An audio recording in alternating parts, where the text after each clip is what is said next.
mortificación del pecado. Y en el primer mensaje vimos la realidad del pecado. En el primer mensaje nosotros dijimos que si vamos a mortificar el pecado es porque nosotros somos conscientes primero de lo malo que es el pecado y de la influencia tan negativa que el pecado tiene en nuestras vidas y en nuestras familias. De hecho, claramente les hice una ilustración con respecto al Amazonas, ¿cierto? En el Amazonas hay una serpiente que se llama Jergón, y esa serpiente es una serpiente mortal. Y cada que un nativo de aquí encuentra una serpiente de esos, inmediatamente le corta la cabeza, porque no la pueden ni dejar viva por ahí, ni soltar en algún lugar, porque se reproduce con mucha facilidad y amenaza la vida de ese pueblo.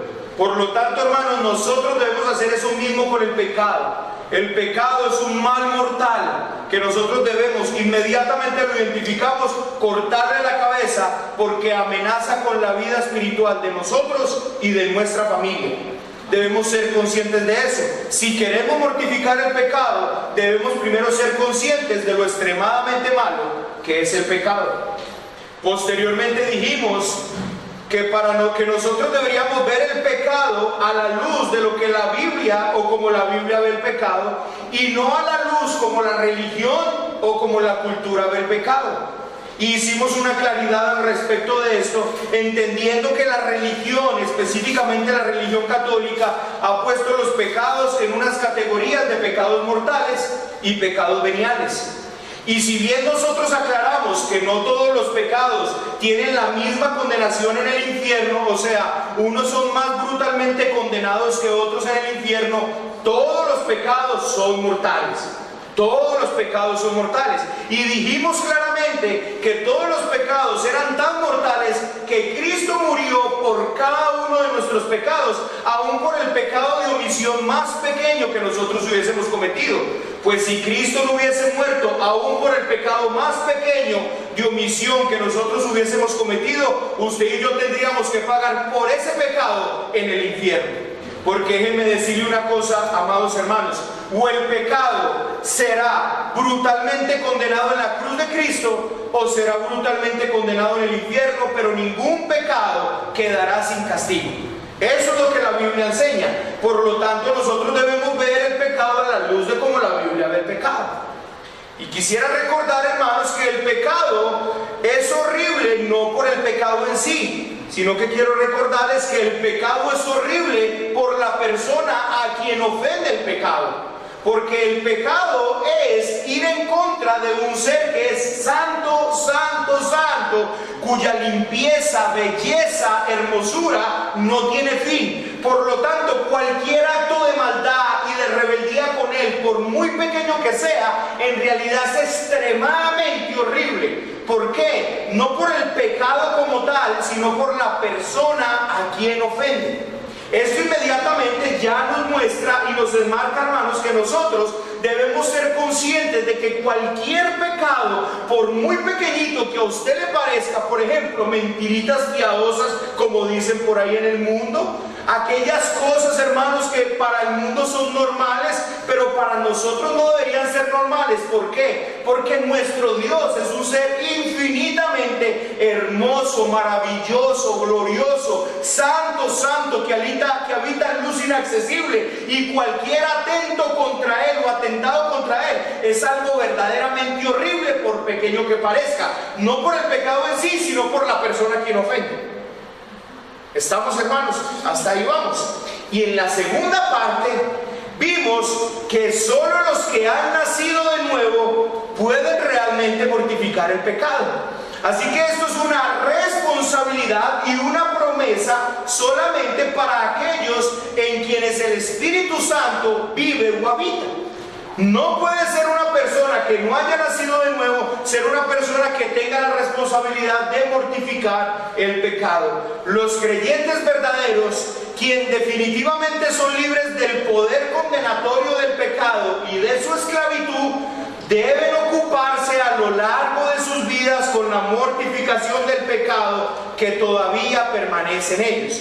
Entonces, hermanos, vamos a mortificar el pecado. Primero, porque el pecado es algo con lo que nosotros debemos erradicar completamente. Es un mal que es necesario que sea desarraigado de nuestras vidas, de la iglesia, de nuestros hijos, de nuestras familias. Y es una bendición porque solo nosotros, como hijos de Dios, podemos cumplir con esa responsabilidad. Esto no lo puede hacer una persona que no sea un hijo de Dios. Y hoy, hermanos, vamos a la tercera parte. Hoy vamos a la tercera parte. La verdad, yo creo que es esta y otra más sobre este asunto. Vamos a ir a Romanos capítulo 8, hermanos.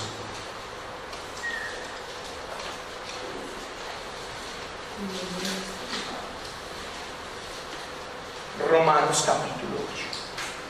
Yo creo que hasta aquí estamos claros, ¿cierto que sí, hermanos? ¿Somos conscientes de esto? ¿Sí? Entonces vamos a leer Romanos capítulo 8, versículo 1, y yo voy a predicar hoy suponiendo una cosa, hermanos, que los que están aquí presentes son personas que han nacido de nuevo. Por lo tanto, el que no haya nacido de nuevo, hermano, es necesario predicarle el evangelio. Predicarle el evangelio. Ahora pues dice, en el versículo 1 vamos a leer desde el versículo 1 hasta el versículo 13, porque claramente, hermano, aquí está la base teológica. La base teológica y fundamental verdaderamente para la mortificación del pecado. Romanos capítulo 8, versículo 1 al 13. Ahora pues, ninguna condenación hay para los que están en Cristo Jesús, los que no andan conforme a la carne, sino conforme al Espíritu. Porque la ley del Espíritu de vida en Cristo Jesús me ha librado de la ley del pecado y de la muerte. Porque lo que era imposible para la ley, por cuanto era débil por la carne, Dios, enviando a su Hijo en semejanza de carne de pecado, y a causa del pecado condenó al pecado en la carne, para que la justicia de la ley se cumpliese en nosotros, que no andamos conforme a la carne, sino conforme al Espíritu. Porque los que son de la carne piensan en las cosas de la carne, pero los que son del Espíritu en las cosas del Espíritu. Porque el ocuparse de la carne es muerte, pero el ocuparse del Espíritu es vida y paz. Por cuanto los designios de la carne son enemistad contra Dios, porque no se sujetan a la ley de Dios, ni tampoco pueden. Y los que viven según la carne no pueden agradar a Dios. Mas vosotros no vivís según la carne, sino según el Espíritu, si es que el Espíritu de Dios mora en vosotros. Y si alguno no tiene el Espíritu de Cristo, no es de él.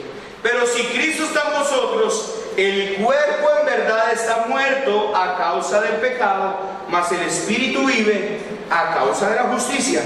Y si el Espíritu de aquel que levantó de los muertos a Jesús mora en vosotros, el que levantó de los muertos a Cristo Jesús vivificará también vuestros cuerpos mortales por su Espíritu que mora en vosotros.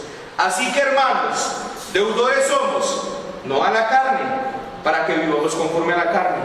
Porque si vivís conforme a la carne, moriréis. Mas si por el Espíritu hacéis morir las obras de la carne, viviréis.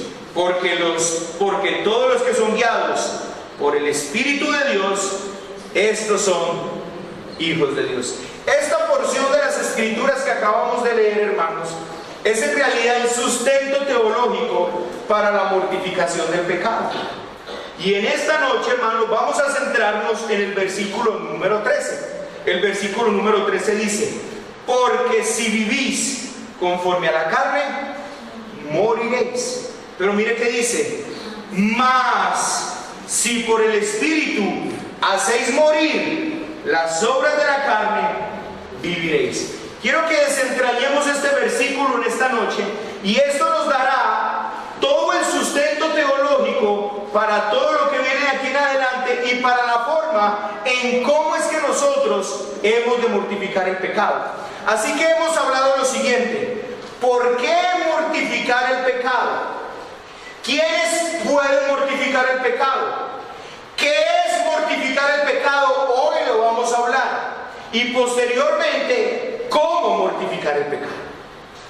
Entonces hemos visto por qué mortificar el pecado, quiénes pueden realmente mortificar el pecado, qué es mortificar el pecado, que es lo que vamos a estudiar en esta noche, y posteriormente, tal vez en otra sección, cómo entonces mortificar el pecado.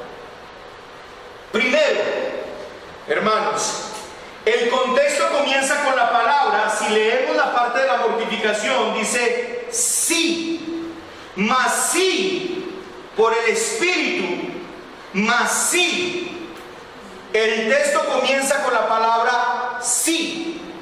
Pablo usa esta palabra para indicar la conexión entre la mortificación de las obras de la carne y la vida. Es como si usted le dice a un enfermo: si tomas la medicina, pronto te sentirás mejor. Al hombre enfermo se le está prometiendo un mejoramiento de salud a condición que siga las instrucciones que se le dan. Entonces Pablo está diciendo: sí, hay una condición. Sí, por el Espíritu hacéis morir las obras de la carne, viviréis. De una manera semejante, el sí de nuestro texto nos dice que Dios ha señalado, escuchen esto, la mortificación del pecado como evidencia verdadera e infalible de la vida eterna. Se lo voy a volver a repetir. Dios en la Escritura ha mostrado que la mortificación del pecado es una evidencia verdadera e infalible que la persona ha resucitado de muerte a vida. En otras palabras, aquella persona que no esté dedicada con la mortificación del pecado está muerto en sus delitos y pecados.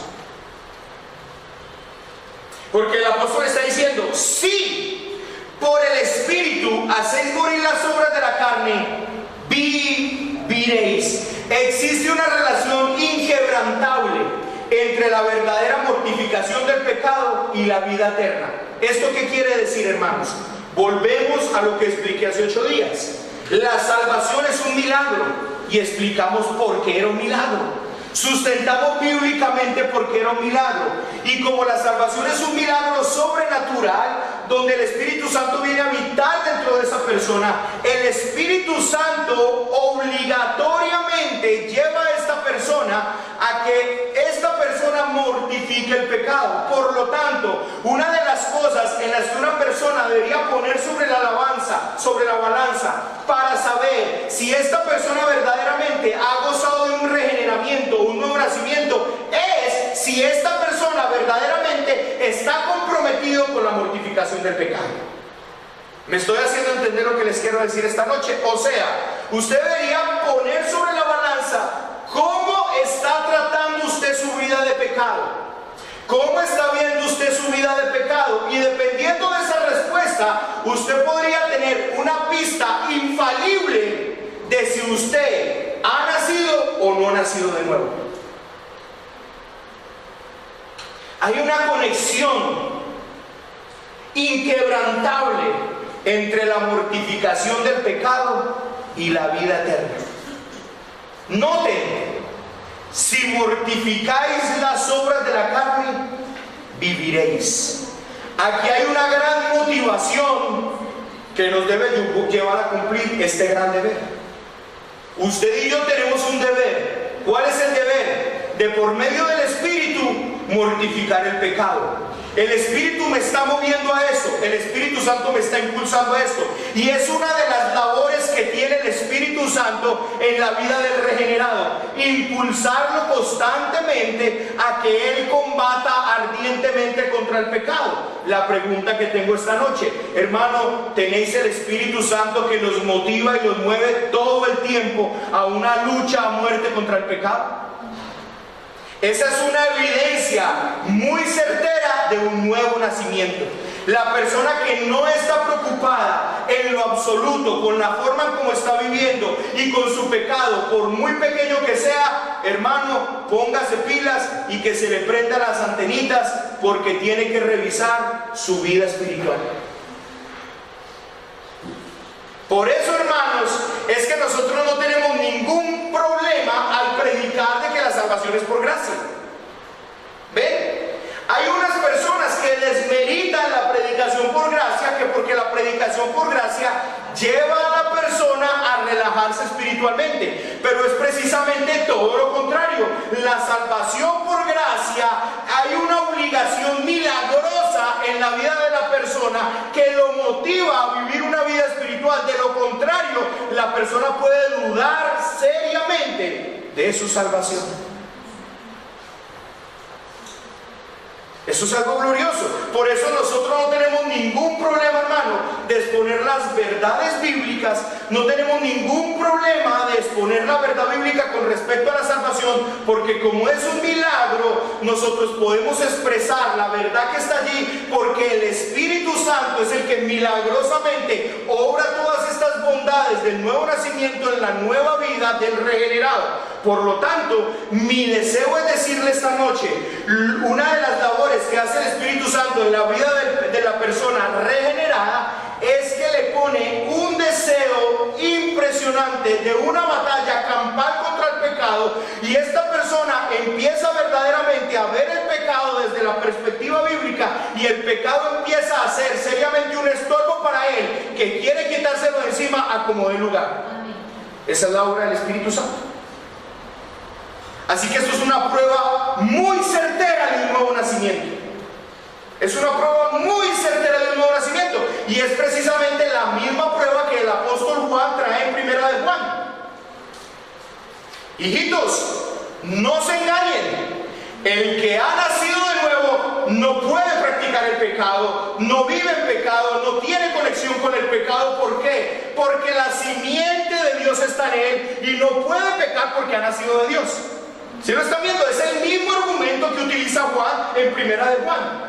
El mismo argumento que está utilizando aquí Pablo. Pablo está diciendo, el que ha nacido de nuevo verdaderamente por medio del Espíritu hace morir las obras de la carne. Y Juan lo dice de otra manera. Juan dice, el que ha nacido de nuevo es una persona que está en serio guerra con el pecado constantemente, y es una persona que constantemente está trabajando para mortificar y verdaderamente destruir el pecado remanente en su vida, porque ha nacido de Dios. No puede pecar y quedarse así manicruzado. No puede. ¿Por qué? Porque la simiente de Dios está en él. Es un milagro. Esto es glorioso, hermano. Por eso nadie verdaderamente tiene cómo engañarse a la luz de las Escrituras. Si se engaña, es porque se quiere engañar. Pero a la luz de las Escrituras nadie puede decir, es que estaba engañado. No, las Escrituras no engañan a nadie.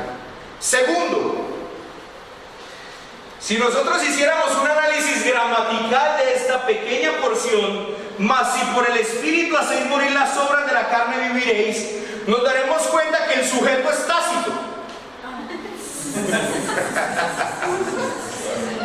Aquellos que están estudiando gramática con nosotros saben lo que estamos hablando. Aquí el sujeto, si ustedes toman esa porción y hacen el análisis gramatical y le ponen los colorcitos y todo eso, se van a dar cuenta que el sujeto aquí es tácito, y el sujeto es tercera persona plural.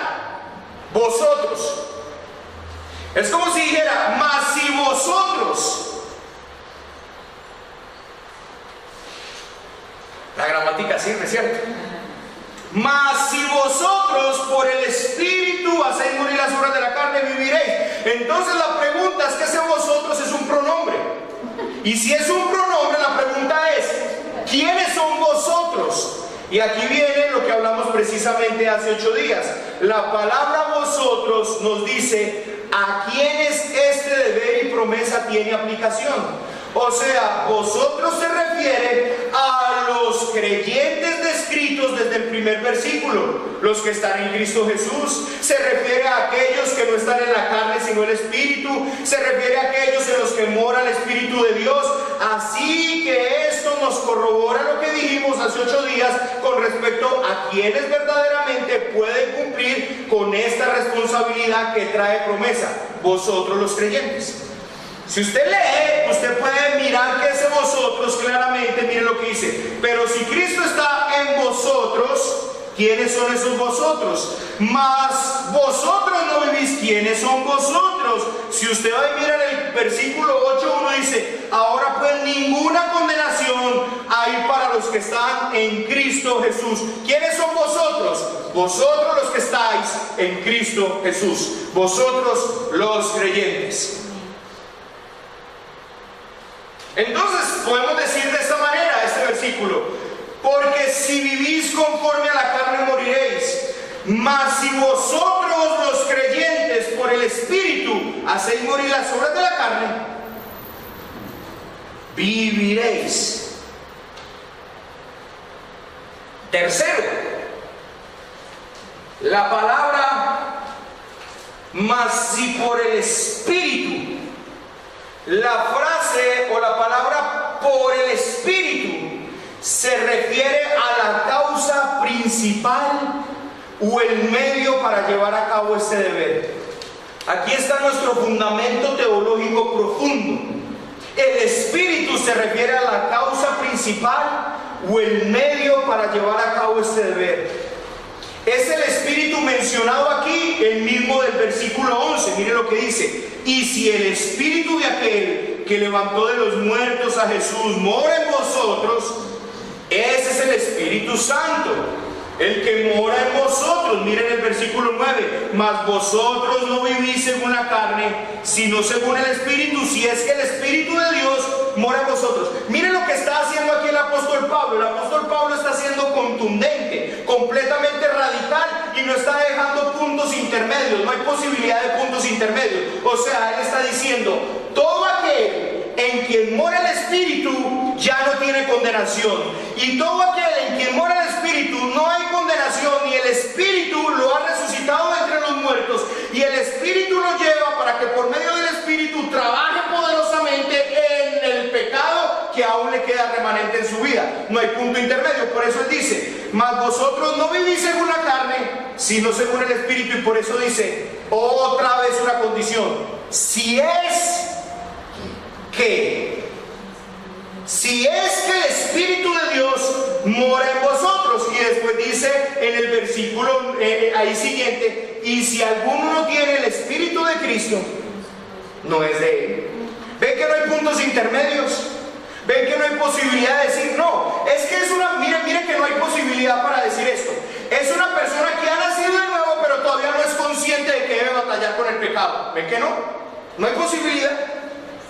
Sí, ella nació de nuevo, verdaderamente él ha sido regenerado, justificado y todo eso, solamente que él no es consciente que tiene que batallar con el pecado. No, yo le voy a decir por qué. Porque el hacerse consciente de la batalla con el pecado no es lo que lo lleva a librar la batalla con el pecado.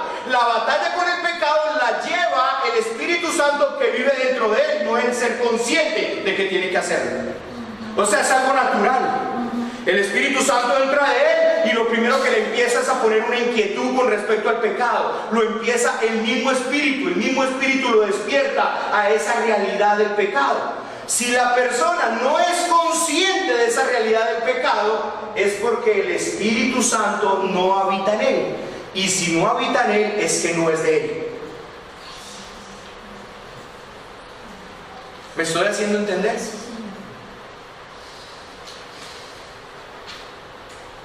Es el Espíritu Santo el que mora en vosotros, el que nos da vida espiritual. En el versículo 15, mírenlo, ahí lo puede ver, es el Espíritu de adopción también. En el versículo número 26, es el que intercede por nosotros en nuestra debilidad.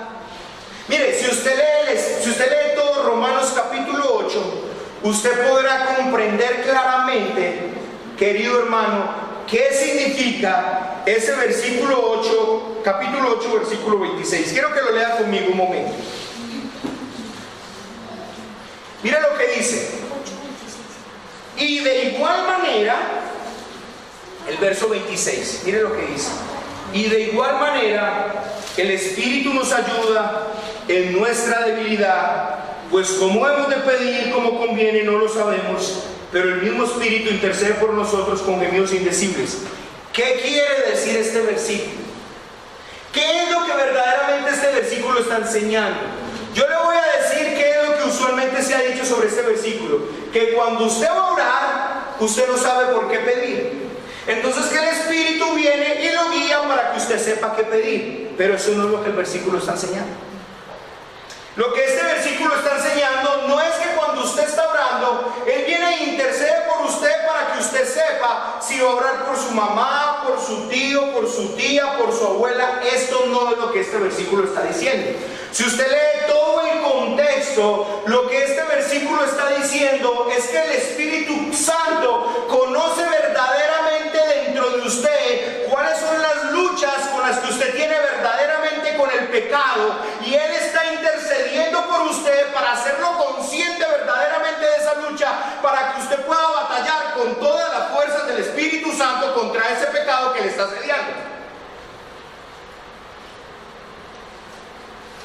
Eso nos conlleva una cosa, hermanos: si nosotros verdaderamente nos hacemos conscientes de esta realidad, vamos al Señor, nos hacemos conscientes de esta verdad bíblica que se está manifestando acá, entonces ahora podemos clamar con mucha más certeza y convencimiento a decirle: bueno, Señor, esto es una lucha que yo tengo, es una lucha a muerte, es una lucha campal, pero yo tengo todo el poder del lado mío para poder salir victorioso de esto. Amados, todos los demás métodos para mortificar el pecado son inútiles. Muchas personas pudieran intentar esta obra usando otros medios. Pablo está diciendo que esta es la obra del Espíritu y solamente Él lo puede hacer. Solamente Él lo puede hacer. Así que mortificar el pecado en base a esfuerzos humanos, en conformidad con sus propias ideas, conduce a la propia justicia o a la justicia propia. Esta es la idea de toda falsa religión. Así que escuche lo que le estoy diciendo yo hoy. Yo le estoy diciendo: usted tiene una gran responsabilidad de mortificar el pecado. Pero usted tiene una gran responsabilidad de mortificar el pecado bajo los medios que la Biblia ha dado para mortificar el pecado. Si usted lo hace de otra manera, primero no le va a funcionar. Y si usted cree que le está funcionando, solo está llevando a su autodestrucción, porque se está autojustificando. Y esta es la idea de toda falsa religión: la justicia propia. El yo puedo, el yo lo logré, el yo lo hice. Eso no me queda grande.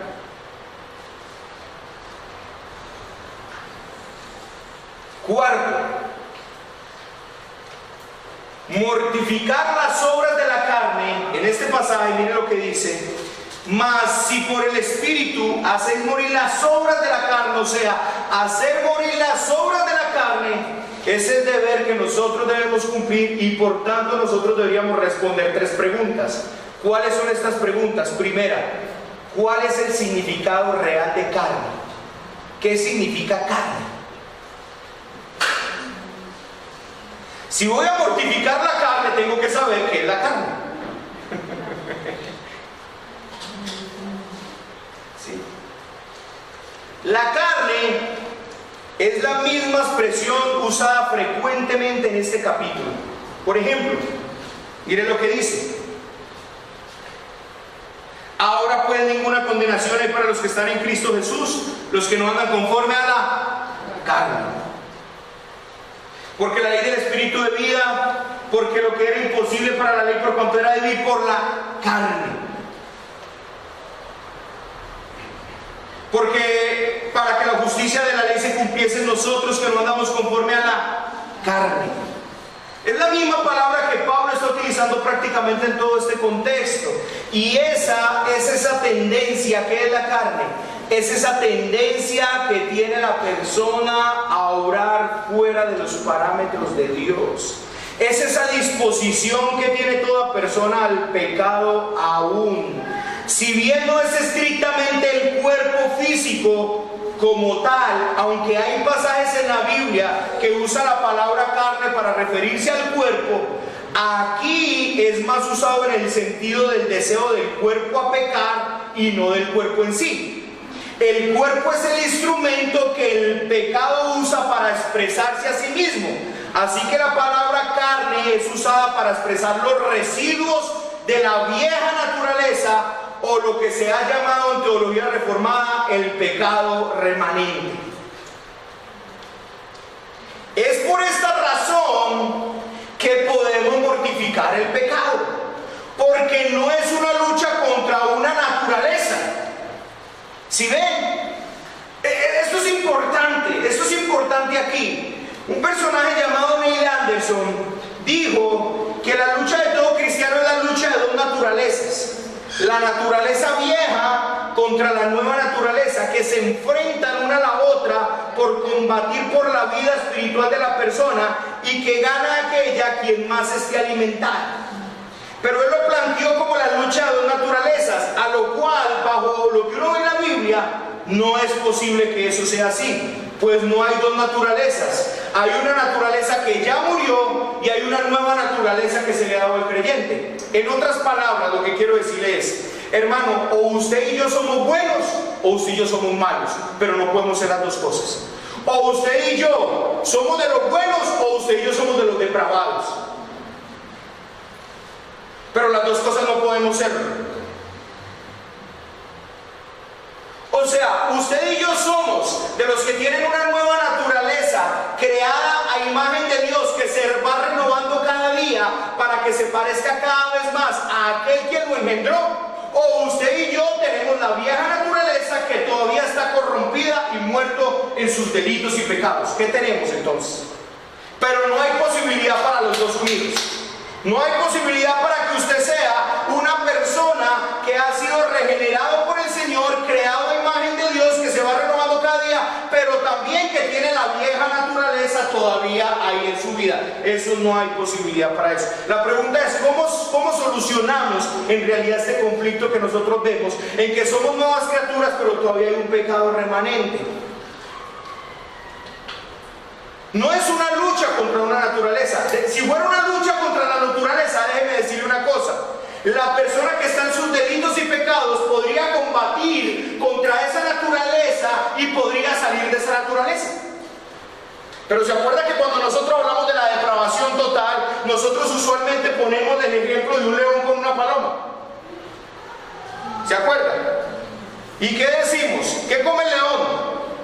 Come carne, porque esa es su ¿qué? Su naturaleza. ¿Qué come la paloma? Alpiste. ¿Come la paloma carne?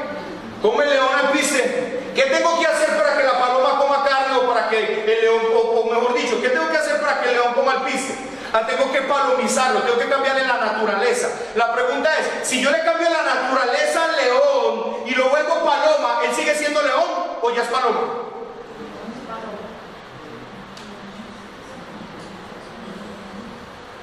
Eso es de lo que estamos hablando aquí. Entonces la pregunta es: ¿nosotros éramos leones que nos volvieron paloma, pero todavía somos leones en algunas cosas? Entonces, ¿cómo es que en realidad esto funciona?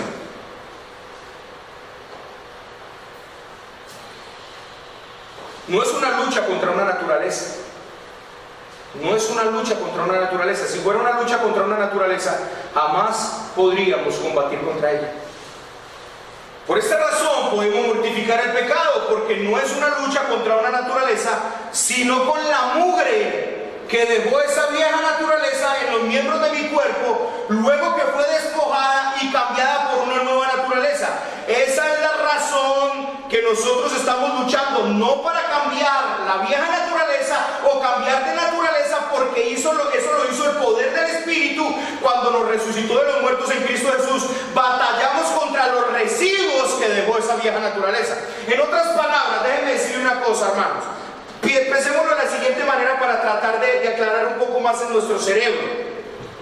Hitler murió, ¿sí? Hitler murió. ¿Qué pasó con todas las influencias de Hitler? ¿Qué pasó?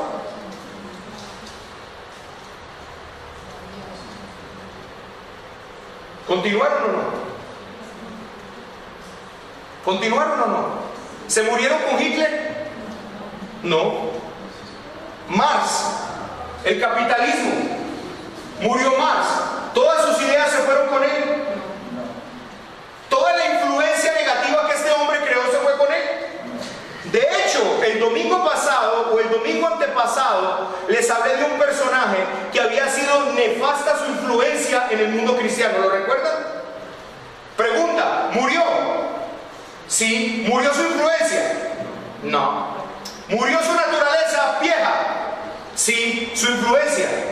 Continúa. ¿Lo están viendo?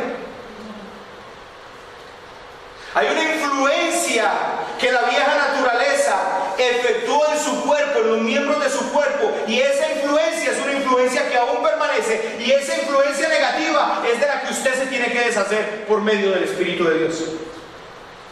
Pero ya está muerta. Si no estuviera muerta, no pudiéramos derrotarla, porque si esa naturaleza siguiera con vida, entonces esa naturaleza podría seguir generando y generando y generando y generando, pero en realidad ya no está generando. Nosotros estamos combatiendo con lo que queda, no con lo nuevo que de ella está saliendo. ¿Lo están viendo? ¿Me estoy haciendo entender?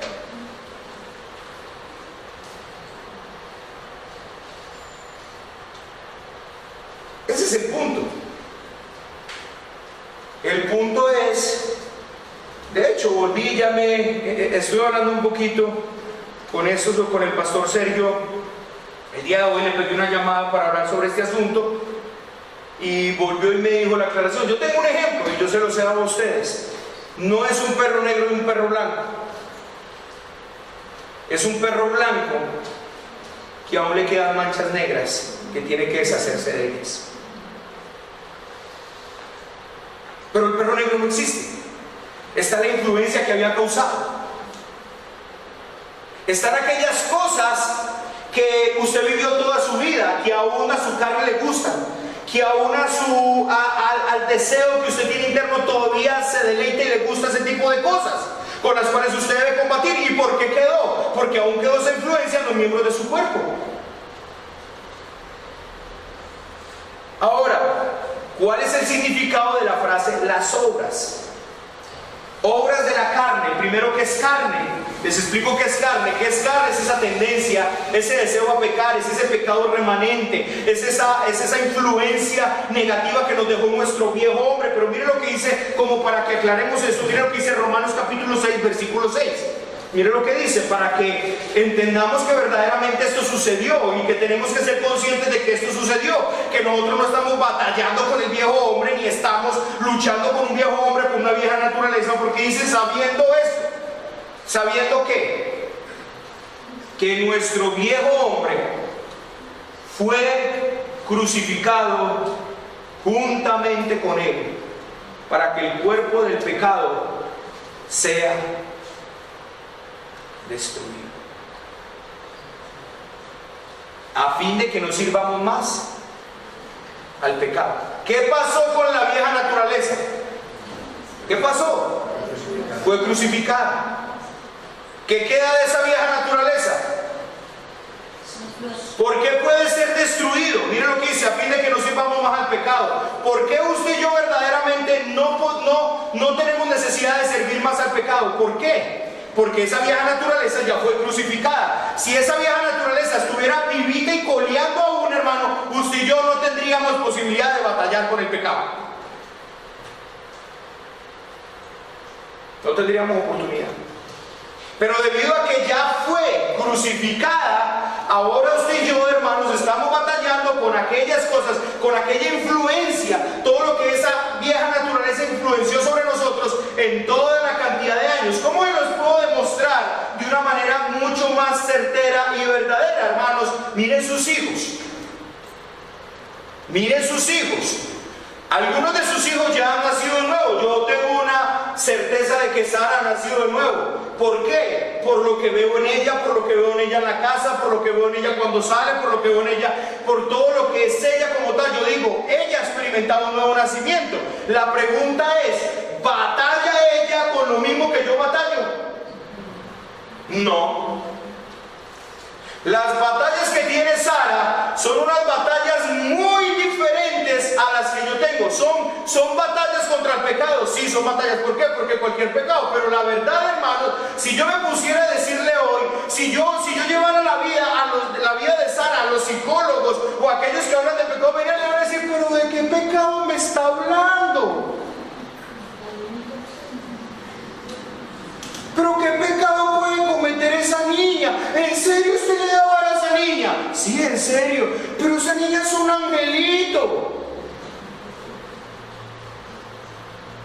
Pero si con lo que yo tuve que batallar, con lo que yo tuve que pelear, una cosa horrible. ¿Por qué? Porque la influencia que tuvo la naturaleza pecaminosa en ella, o la vieja naturaleza en ella, no fue una influencia tan determinante como tuvo conmigo, porque yo fui mucho más entregado al pecado de lo que fue ella. Ella no batalla con los mismos pecados. Ella tiene una batalla a muerte, claro que sí. ¿Contra qué pecados? Por ejemplo, contra ser despistada.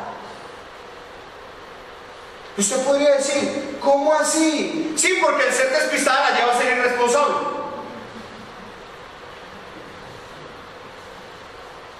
¿Con qué más batalla? Batalla a veces con el resabio. ¿Y por qué el resabio es pecado? El resabio es pecado porque me lleva muchas veces a través del resabio a deshonrar a Dios. ¿Por qué? Porque cualquier cosa que Dios ponga a mi mesa es la bondad de Él y yo estar agradecido. Por lo tanto, si yo soy resabioso, estoy diciéndole a Dios, esto a mí no me interesa lo que usted me da. Y me lleva a pecar, a ser desagradecido, y ella tiene que batallar con ellos. Pero hermano, ella no tiene que batallar con los pecados horrendos que yo tuve que batallar. ¿Y por qué? Porque la influencia de la vieja naturaleza en ella no fue una influencia tan agresiva como la tuvo conmigo, de 40 años o de 30 años viviendo una vida miserable, y de hecho, de alguna manera, el pecado en ella, por nosotros como padres, fue refrenado muchas veces. Y ella no tiene que batallar contra esas cosas, hermanos. Bendito sea el Señor, que la batalla que ella tiene contra el pecado no es una batalla tan agresiva como la que muchos de aquí tenemos. Y ustedes pueden ver eso de sus hijos, hermano. Hay hijos de ustedes que sí, usted los ve y dice, hay que batallar duro. ¿Por qué, hermano? Puede ser genética, puede ser el pecado que vino ahí agresivamente metido dentro de los genes, porque nos ha pasado con mis hijas. Nosotros vemos el pecado de nosotros verdaderamente cedido a ellas desde el nacimiento de una forma tremenda. Pero de una u otra manera, la crianza de ellas en la amonestación del Señor, en la disciplina del Señor, no dejó que la naturaleza antigua de ella fuera tan colmada de pecado. Por lo tanto, sus batallas ahora no son unas batallas tan agresivas como las que nosotros tenemos que batallar. Y eso, aunque empíricamente, aunque esto es empirismo, no es un fundamento teológico bíblico, sino empírico. O sea, estoy mostrando, esto de alguna manera nos muestra que verdaderamente esa vieja naturaleza está ya, quedó crucificada, y que con lo que nosotros estamos batallando hoy es contra toda la influencia que generó sobre nosotros todo el tiempo que vivimos en esa vieja naturaleza. Si la vieja naturaleza siguiera viva, entonces Sara tendría que empezar a batallar con nuevos pecados cada día, con nuevos pecados que cada día se empiezan a manifestar en ella, con nuevos pecados, y empezar a acrecentar el pecado en la vida de ella, de tal manera que llegue en algún momento a batallar con los mismos pecados que yo batallé durante toda mi vida mundana. Pero la verdad, yo no lo creo así. Ahora, ¿cuáles son las frases? ¿Qué es la frase? Las obras de la carne, las obras.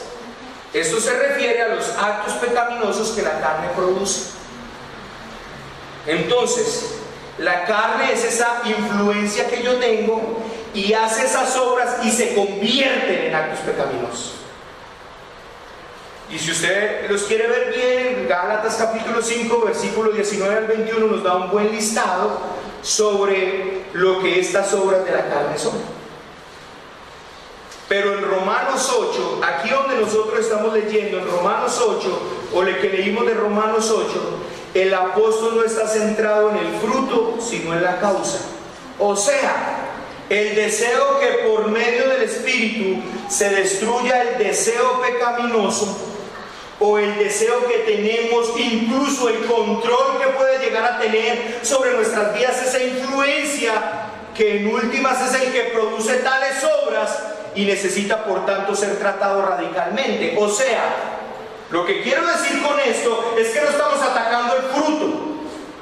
No estamos atacando el fruto, no estamos atacando el fruto, no estamos atacando el fruto. ¿Cuál es el fruto? Gálatas 5, 19 al 21. ¿Cuál es el fruto de la carne? iras, contiendas, disensiones, peleas. Entonces usted le dice a una persona, a un nacido de nuevo incluso, deje esas iras. Usted corta el fruto, ¡tran! ¿Y qué pasa con el fruto? Vuelve y sale.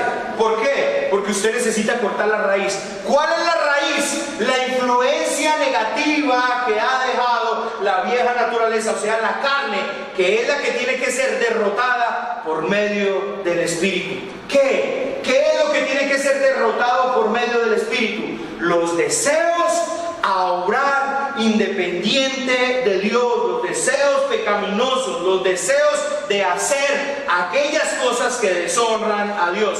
Eso es lo que tiene que combatirse por medio del Espíritu. A veces usualmente nos sentamos en el fruto,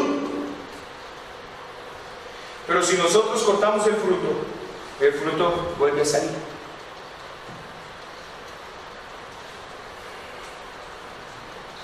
Haced del árbol bueno y su fruto será bueno. Haced del árbol malo y su fruto será malo. Quisiera como para que me entendieran lo que estoy diciendo en este momentico, amados, es lo siguiente. A ver, no es simplemente decir no tenga ira, no es simplemente decir no fornique, no es simplemente decir no sea rebelde. Sí, no es simplemente decir. Entonces, ¿qué es? Léalo conmigo. 8:13, por favor. Léalo bien conmigo. Mas si por el Espíritu. ¿Sí por qué? ¿Sí por qué? ¿Sí por qué? El Espíritu. Trata de repetírselo ahí en su mente. Trate de repetírselo usted. Repítaselo una y otra vez. Mas si por el Espíritu. Repítaselo. Mas si por el Espíritu. Mas si por el Espíritu. Mas si por el Espíritu. Mas si por el Espíritu hacéis morir. O sea, en otras palabras, es el Espíritu el que va a ahogar esto. Es el Espíritu el que va a ahogar esto.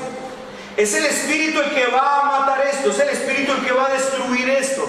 ¿Qué es entonces lo que usted tiene que hacer en realidad? Mas si por el Espíritu, ¿qué es lo que usted tiene que hacer? ¿Cómo usted va a atacar esto de raíz? ¿Cómo va a atacar esto de raíz? ¿Lo puede usted atacar de raíz? ¿Sí o no? ¿Usted lo puede atacar de raíz, sí o no? ¿Sí o no? No, usted no. Es el Espíritu el que va a la raíz. Es el Espíritu el que va a la raíz. Usted no puede ir a la raíz. Usted puede ir al fruto, pero usted no puede ir a la raíz. ¿Cómo puede ir usted al fruto? Hoy no me voy a enojar, hoy no me voy a enojar, hoy no me voy a enojar, hoy no me voy a enojar. Pero usted no está yendo a la raíz y le pasó a... Porque usted está atacando el fruto. Usted no está atacando la raíz. Solo el Espíritu puede ahogar la raíz. Miren, hermanos, hay cosas gloriosas en medio de la creación que Dios muestra y permite ciertas cosas que uno vea en el mundo empírico para poderlo asociar al mundo espiritual. En el Amazonas y en el Chocó ellos tienen un problema. ¿Cuál es el problema que ellos tienen? Que cuando el agua se crece, cuando el río se crece, creo que se llama amnega o anega, bueno, no me acuerdo de la palabra técnica ahí, pero cuando el río se crece, usualmente cae sobre todos los sembrados, y como no tienen lugares altos, por lo menos en el Chocó no hay lugares altos, en el Amazonas sí hay lugares más altos donde puedes entrar, donde el río por mucho que crezca no llega hasta allá, pero en el Chocó no hay. Entonces en todos lados es como una planicie, y donde ellos crezcan, cuando el río crece, ahoga y les mata toda la cosecha.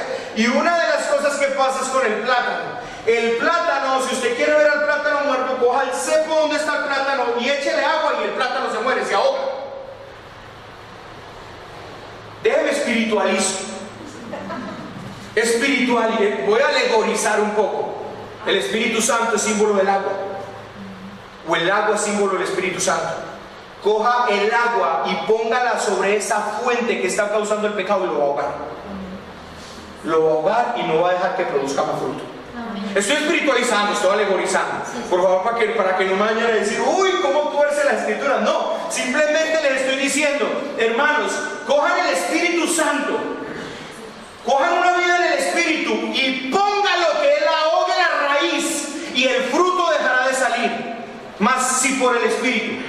Mas sí por el Espíritu. Mas sí por el Espíritu. ¿Qué puede atacar usted? El fruto. Pero usted puede atacar el fruto una y otra vez y el fruto vuelve y sale y el fruto vuelve y sale.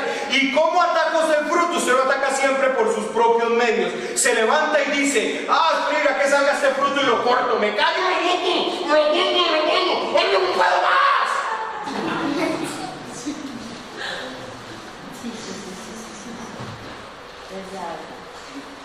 Mas sí por el Espíritu. ¿Quién puede atacar la raíz? Solo el Espíritu. Solo el Espíritu. ¿Quién puede profundizar en tu raíz y descubrir todas las manchas negras que quedaron? ¿Quién puede destruir toda la influencia que esa naturaleza vieja que ya está crucificada con Cristo ha dejado? Solo el Espíritu puede escudriñar en lo más profundo, porque miren lo que dice la palabra. ¿Quién conoce las profundidades de Dios? El Espíritu de Dios. ¿Quién conoce las profundidades del hombre? El Espíritu del hombre. ¿Quién debe escudriñar lo profundo de tu corazón? El Espíritu debe profundizarlo, debe escudriñar lo profundo de tu corazón, debe remover y él mismo debe de ahogar todo lo que está allí para que eso deje de producir fruto.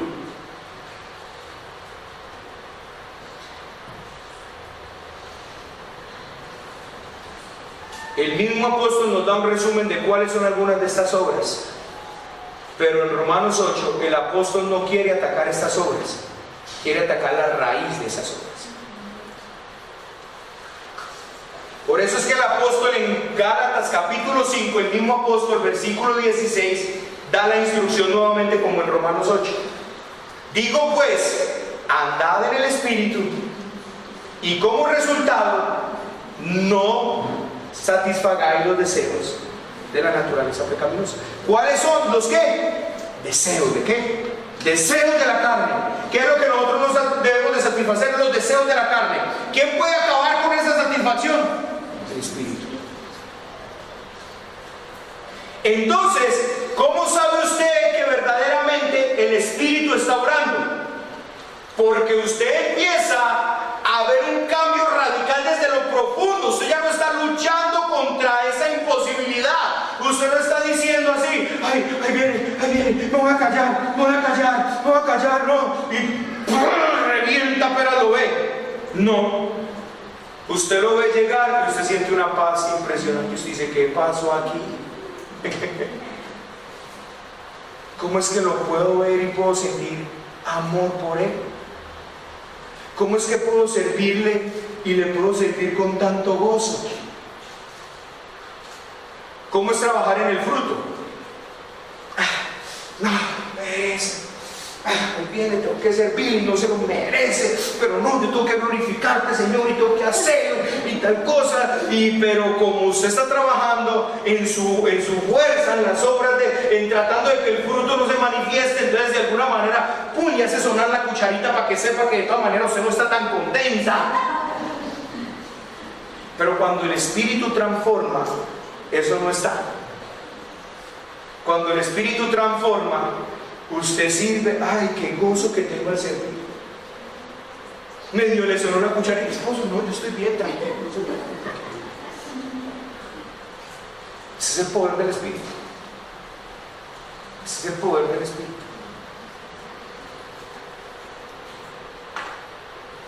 Ahora,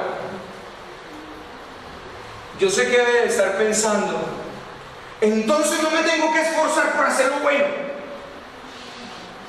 Usted está pensando, entonces, ¿y si no me nace todavía? Si el Espíritu Santo no ha hecho algo en mí, no me tengo que esforzar por hacerlo de la mejor manera.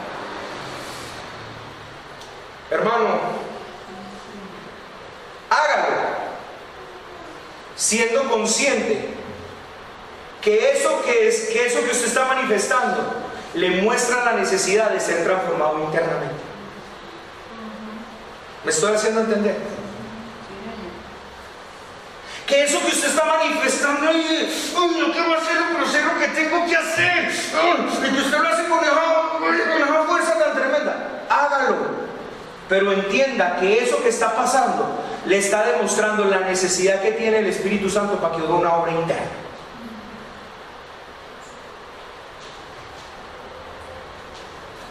¿Cuál es el significado entonces de mortificar? Yo creo que esto es claro ya. Es un lenguaje metafórico. Pensemos que se mata un animal. Lo voy a escribir como lo escribí yo, no, güey. Matar un animal significa quitar su fuerza, poder y vida para que ya no pueda actuar y hacer lo que quiere. Esta es la figura que está aquí en mente. Ese pecado que todavía mora en nosotros es lo que debemos debilitar y llegar hasta el punto de extinguirlo, matarlo. O sea, el poder de ese pecado, su fuerza en nosotros, incluso muchas veces el control que tiene, deben ser quitados por medio del Espíritu.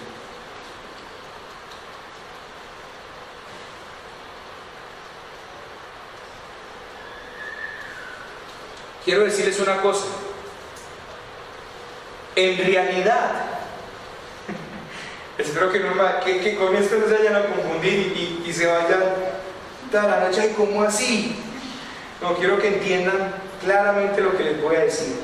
En realidad, la mortificación del pecado es un evento que ya sucedió. El viejo hombre ha sido crucificado con Cristo. Morimos con Cristo.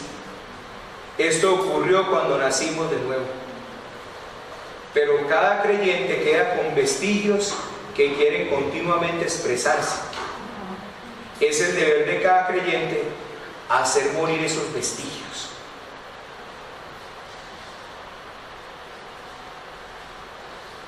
Es que usted vea, su viejo hombre fue crucificado. Entonces es como usted se da cuenta de cuáles son las cosas que este viejo hombre le dejó influencia a usted. Piénselo así, hermanos. Dejar al hombre a su padre y a su madre y se unirá a su mujer y los dos serán uno, ¿cierto? Sí. ¿Hay influencias de su papá en usted?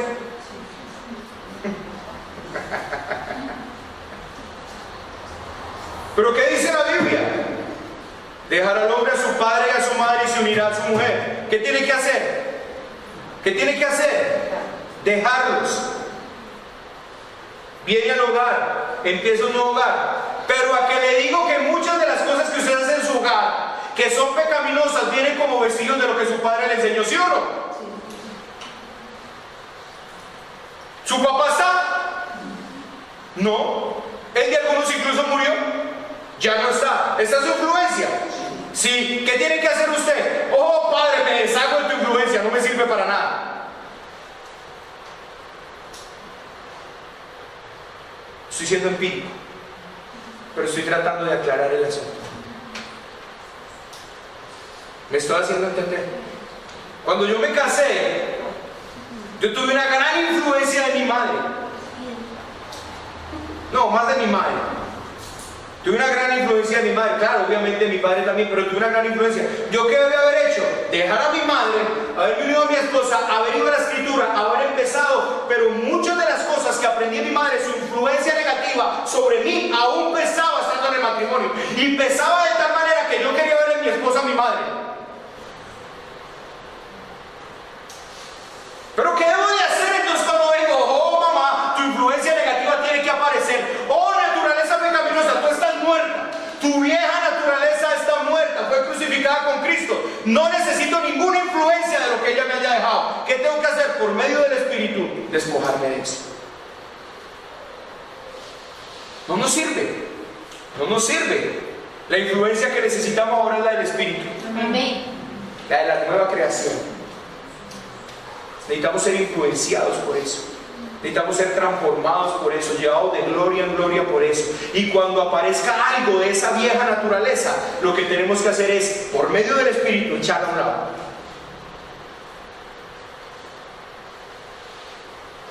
Hermanos, ¿ha quedado claro? Sí, Señor. Dentro de 8 días, entonces enseñó. ¿Cómo? Porque yo sé que hoy quedó pendiente, hoy todas las mentes están así, pero ¿cómo? ¿Cómo? ¿Cómo? Entre 8 días yo les digo, ¿cómo lo hacemos? Por medio del Espíritu. ¿Listo, hermanos? Padre, yo te doy gracias por tu palabra, por este tiempo, por tu gracia, por tu misericordia, por tu bondad y por permitir con nuestros hermanos poder compartir esta palabra. Oh, que tu poderoso Espíritu escudriñe lo profundo de nuestros corazones y vea todas esas manchas de pecado que dejó nuestra vieja naturaleza, y Señor, que acabe con ellas, que las derribe y que cree en nosotros unos nuevos deseos, unos nuevos anhelos, unos nuevos frutos, porque apenas sea destruido eso, la nueva naturaleza llena del Espíritu empieza a manifestar nuevos frutos, y los nuevos frutos son los frutos gloriosos del Espíritu Santo.